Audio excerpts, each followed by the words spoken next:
To question the former president about his role in the events that led to that violence. The panel's vote followed its sweeping final closing argument that Trump attempted to overturn the 2020 presidential election.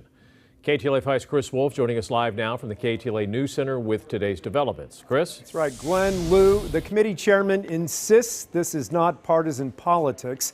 Another member says while the role of the panel is not to make decisions about prosecution, it may decide to make criminal referrals to the Department of Justice.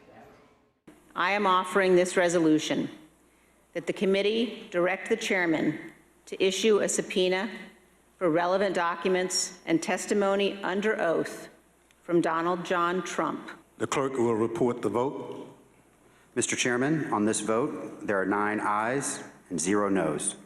A year-and-a-half-long investigation ends with a dramatic call for a former president to testify before a congressional committee. But legal and political experts say that is not likely to happen. Thursday marked what many believe was the final hearing of the January 6th committee prior to pivotal midterm elections next month. What Donald Trump proceeded to do after the 2020 election is something no president has done before in our country.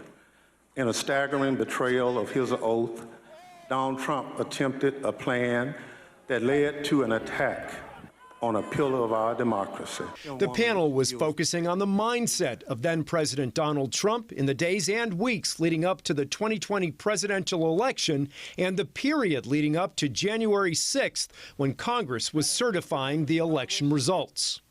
Audio and video clips were presented as evidence against Donald Trump and a number of his allies and staffers. Steve Bannon is the former White House chief strategist. No, he's not going out easy. If Biden's winning, Trump is going to do some crazy shit. As you know, Mr. Bannon refused to testify in our investigation. Mr. Bannon knew about Mr. Trump's planning for January 6th.